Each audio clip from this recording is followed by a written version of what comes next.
Oke, terima kasih atas kesempatan yang diberikan. Perkenalkan, nama saya Glorio Rampan dari Fakultas Hukum Unika Dela Salle Manado, semester 4. Pada saat ini saya akan mempresentasikan asas-asas pemerintahan daerah serta pembagian urusan pemerintah. Yang pertama, asas pemerintahan daerah desentralisasi. Asas pemerintahan desentralisasi adalah penyerahan wewenang atau urusan pemerintahan kepada daerah otonom. Menurut pendapat beberapa ahli, asas sentralistik dalam sebuah pemerintahan daerah dinilai tidak mampu mengikuti perkembangan dan memahami kondisi yang ada. Yang kedua, asas sentralisasi dalam pemerintahan daerah.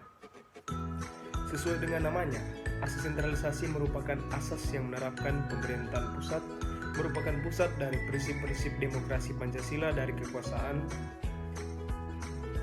dan juga menurut Inhetfeld merupakan pusat dari prinsip-prinsip demokrasi Pancasila, yaitu berpendapat bahwa sistem asas sentralisasi memiliki beberapa keuntungan, yaitu menjadi landasan kesatuan kebijakan lembaga masyarakat, mencegah keinginan memisahkan diri dari negara, serta sebagai salah satu cara untuk meningkatkan rasa persatuan dan kesatuan.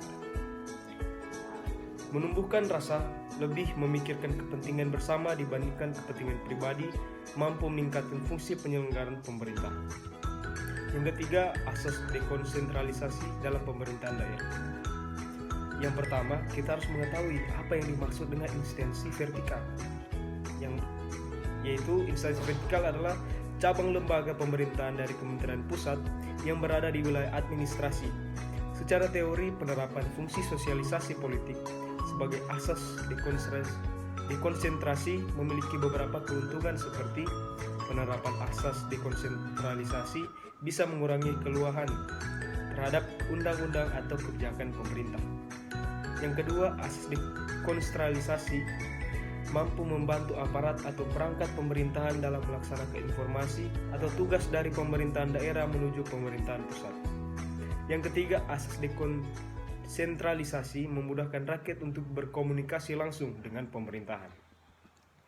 Dan yang keempat, asas tugas pembantuan dalam pemerintahan daerah. Dalam bahasa Belanda, tugas pembantuan dikenal dengan Middelbewin. Tugas pembantuan merupakan tugas peranan lembaga peradilan yang diberikan pemerintah provinsi kepada pemerintahan kabupaten, kota, ataupun desa. Secara umum, tugas pembantuan ini sebagai upaya pemerintah pusat untuk mengefektivitaskan pelayanan umum secara merata. Selain itu, tugas pembantuan ini juga berfungsi sebagai media untuk mengembangkan pembangunan daerah tersebut. Nah, selanjutnya saya akan menjelaskan mengenai pembagian urusan pemerintah atau urusan pemerintah. Undang-Undang Nomor 23 Tahun 2014 tentang Pemerintahan Daerah telah ditetapkan untuk mengganti Undang-Undang 32 Tahun 2004 yang tidak sesuai lagi dengan perkembangan keadaan.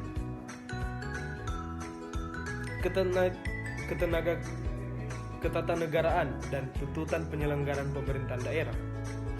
Muatan undang-undang pemerintahan daerah tersebut membawa banyak perubahan dalam penyelenggaraan pemerintahan. Salah satunya adalah pembagian urusan pemerintahan daerah. Berdasarkan Undang-Undang Nomor 23 Tahun 2014, klasifikasi urusan pemerintahan terdiri dari 3 urusan, yakni urusan pemerintah absolut, urusan pemerintahan konkuren, dan urusan